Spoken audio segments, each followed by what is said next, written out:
वंदे मातरम। जय हिंद। मैं चक्रधारी शंखनाद से प्रमोद त्यागी।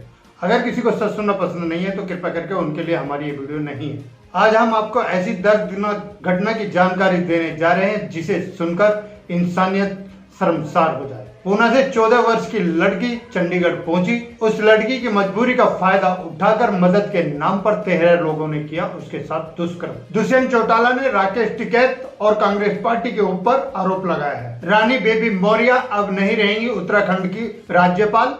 पूरी सच्चाई को जानने के लिए हमारी वीडियो को लास्ट तक देखते रहिए।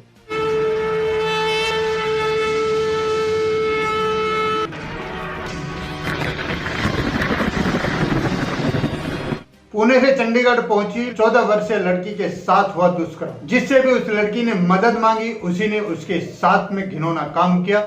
इसी तरह से 13 लोगों ने उसके साथ दुष्कर्म किया। इससे तो ऐसा लगता है कि देश के अंदर से इंसानियत का नामो निशान खत्म हो गया है। कोई किस तरह से अपनी इंसानियत का ऐसा दुरुपयोग कर सकता है कि इंसानियत के नाम पर मदद मांगने वाली लड़की के साथ दुष्कर्म किया जाए। एक नाबालिग लड़की के साथ जो हुआ वो चौंकाने वाला था, जिसे इस खबर को जानने के बाद चंडीगढ़ ही क्या पूरे देश में सनसनी फैल गई है। हर घर में इसकी चर्चा है कि इस तरह से कोई कैसे कर सकता है, कैसे अपनी इंसानियत की गरिमा को भूल सकता है और मजबूरी का फायदा उठाकर किसी नाबालिग लड़की के साथ इस तरह का दुष्कर्म कर सकता है। दोस्त के कहने पर 14 वर्षीय लड़की पूना से भागी। माँ बाप के साथ को छोड़कर दोस्त के साथ चंडीगढ़ आना चाहती थी, लेकिन पूना स्टेशन पर लड़की के साथ लड़के ने चलने के लिए इनकार कर दिया, जिस कारण लड़की ने जिससे भी मदद मांगी उसने उसके साथ दुष्कर्म किया। जैसे तैसे करके वो एक लड़के के साथ में चंडीगढ़ तो पहुंच गई, लेकिन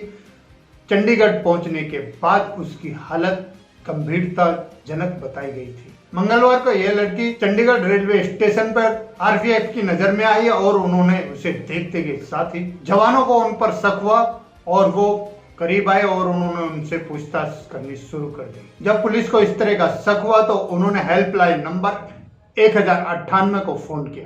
पुलिस वालों ने चाइल्ड हेल्पलाइन को फोन किया। जो चाइल्ड हेल्प प्रोजेक्ट की डायरेक्टर हैं डॉक्टर संगीता, उन्होंने फोन उठाया। आरपीएफ वालों ने डॉक्टर संगीता को पूरी जानकारी दी। आरपीएफ वालों ने चंडीगढ़ में एक लड़के को भी लड़की के साथ देखा था, जिसके बाद हेल्पलाइन की टीम उन्हें अपने साथ लेकर आई। इस दौरान नाबालिग लड़की शारीरिक तौर पर स्वस्थ नहीं थी।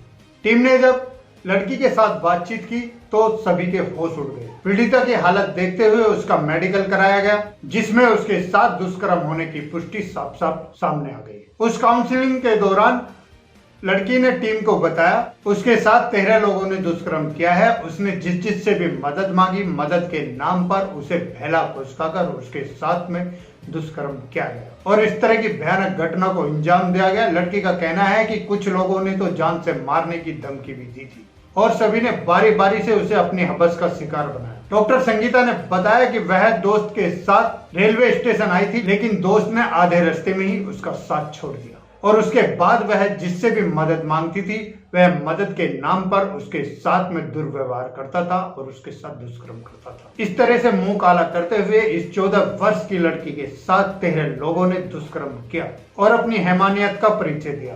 सब बातों का खुलासा होने के बाद लड़की के घर वालों को और पुणे की लोकल पुलिस को इत्तला की गई। जब पुलिस को फोन किया तो पुलिस में लड़की की गुमशुदा की रिपोर्ट ऑलरेडी दर्ज थी। पुणे के लोकल पुलिस स्टेशन वालों ने बताया कि लड़की की गुमशुदा की रिपोर्ट कई दिनों से दर्ज है। पुणे पुलिस ने ताबड़तोड़ एक्शन लेते हुए अपनी टीम के कुछ सदस्यों को बाय एयर चंडीगढ़ भेजा और लड़की को वापस लेकर आए और पुलिस ने अपनी छानबीन पूरी करने के बाद लड़की को उनके घर सुपुर्द कर दिया। चाइल्ड हेल्पलाइन प्रोजेक्ट की डायरेक्टर डॉक्टर संगीता ने बताया कि जब हमने लड़की से पूछताछ की और लड़की से पूछा कि तुम वहीं से अपने घर क्यों नहीं चली गई थी, तो उसने कहा कि मैं अपने घर वालों के डर से अपने घर नहीं गई थी, लेकिन मैंने वो बहुत बड़ी गलती की थी जिसका मुझे परिणाम भुगतना पड़ा। डॉक्टर संगीता ने अपने हौसले और संवेदनशीलता के साथ लड़की को बहुत अच्छी तरह से समझाया और उसको गाइडेंस दिया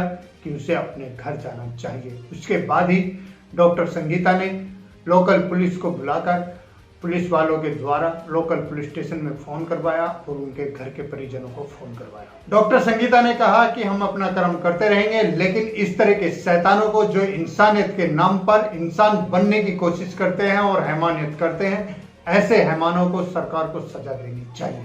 खुलने लगी किसान आंदोलन की परतें। क्यों किसान आंदोलन के नाम पर हरियाणा सरकार को ही घेरा जा रहा है और हरियाणा सरकार के मंत्रियों को ही घेरा जा रहा है। योगेंद्र यादव और कॉमरेड इंद्रजीत की छवि कम्युनिस्ट विचारधारा को हवा देने की है। तो पंजाब के किसान नेता राज्यपाल गन्ने का रेट बढ़ने पर कैप्टन अमरिंदर सिंह को लड्डू खिलाने का फोटो सामने आया है। पंचकुला से अनुराग अग्रवाल कहते हैं, किसान आंदोलन एक बहुत ही सामान्य सा सवाल है। जब 3 कृषि कानूनों में किसी भी तरह का बदलाव करने का अधिकार केंद्र सरकार का है, तो फिर आंदोलन की धुरी हरियाणा क्यों बना हुआ है? क्यों बार बार हरियाणा सरकार और हरियाणा सरकार के मंत्रियों का घेराव ही किया जा रहा है? ये कांग्रेस का सरकारी कामों में दखल करना और सही तरीके से सिस्टम को ना चलने देने का एक बहुत बड़ा षड्यंत्र है। इस तरह से दखल करके ये प्रशासनिक सिस्टम को नहीं चलने दे रहे हैं। इन सवालों के जवाब में किसान नेताओं के पास अलग जवाब हैं और कांग्रेस नेताओं के पास अलग जवाब हैं। बीजेपी और जनता जननायक पार्टी की सरकार ने मंत्री आंदोलनकारियों का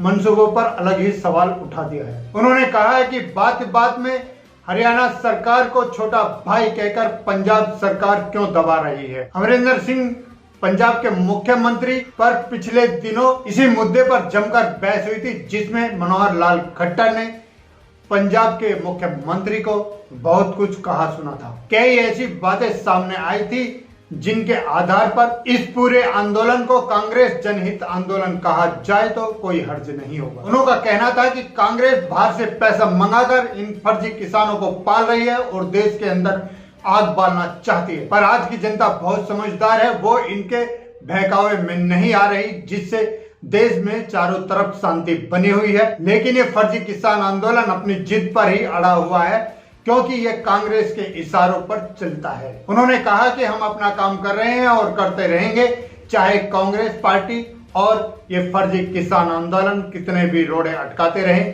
जनता हमारी सच्चाई को भली भांति जानती है। उन्होंने कहा कि हमारी कार्यशैली में कभी कोई कमी नहीं आएगी, जनता को ऐसा हमारे ऊपर विश्वास है। पंजाब के सीएम कैप्टन अमरिंदर सिंह पर किसानों को भड़काने का आरोप भी है। पंजाब के कैप्टन अमरिंदर सिंह और भूतपूर्व मुख्यमंत्री भूपेंद्र सिंह हुड्डा किसान आंदोलन को किसानों के नाम पर भड़काने और अपनी राजनीति चमकाने का आरोप लगाया है। उन्होंने कहा है कि राजनीति दोहन कर रहे हैं, बिगैर शर्त के किसानों को किसान मंत्री के पास नहीं जाने देते और वहां पर कांग्रेस का प्रतिबंध लगा हुआ रहता है कि अपनी बात पर अड़े रहना होगा। और ये सभी आरोप मनोहर लाल खट्टर जी ने लगाए हैं और इसी तरह के आरोप दुष्यंत चौटाला जी ने भी लगाए हैं। दुष्यंत चौटाला ने कहा है कि करीब 1500 करोड़ रुपए फर्जी किसान आंदोलन के नाम पर बर्बाद हो चुका है और ये बाहर से चंदा इकट्ठा करके इस तरह के आंदोलन को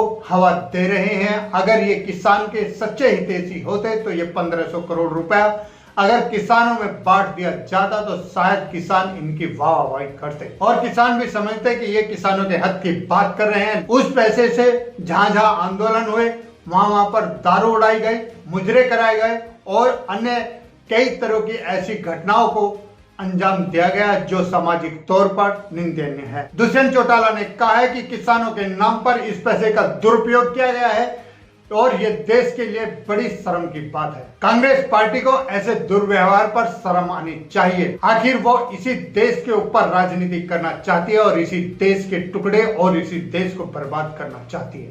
कांग्रेस पार्टी और फर्जी किसान नेताओं के लीडर राकेश टिकैत और योगेंद्र यादव के हर किसान आंदोलन कैंप के अंदर दारू पानी की तरह बहाई जाती है और लड़कियों का शोषण किया जाता है और मुजरा डांस होता है। कांग्रेस पार्टी और आम आदमी पार्टी को इससे कोई फर्क नहीं पड़ता, बस ये सत्ता पाने के लिए देश की छवि को दुनिया में बर्बाद करना चाहते हैं। ये तो भगवान का शुक्र है कि आज की जनता बहुत ही सक्रिय है, वो अच्छे बुरे के बारे में जानती है और इन पर खुद ही कैडी नजर बनाए हुए है। उत्तराखंड की राज्यपाल बेबी रानी मौर्य ने दिया इस्तीफा। यूपी के अंदर उन्हें बड़ी जिम्मेदारी दी जाने की चर्चा सामने आई है। 2 दिन पहले दिल्ली में उनकी मुलाकात गृह मंत्री अमित शाह से हुई थी। मुलाकात के बाद से ही बेबी रानी मौर्य ने इस्तीफा दे दिया। इस तरह की जानकारी सामने आई जिस कारण चर्चा तेज हो गई है। बीजेपी ने उन्हें बड़ी जिम्मेदारी देने का कदम उठाया है। बेबी रानी मौर्य ने अपना इस्तीफा राष्ट्रपति को सौंप दिया है। राज्यपाल के सचिव वीके संत ने इसकी पुष्टि की है। बेबी रानी मौर्य उत्तराखंड की 3 साल तक राज्यपाल रही।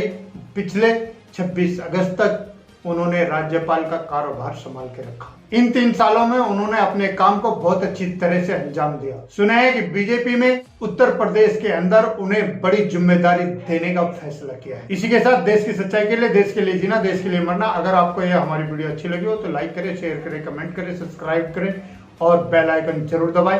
अभी मैं अपनी वाणी को विराम देता हूँ। वंदे मातरम, जय हिंद।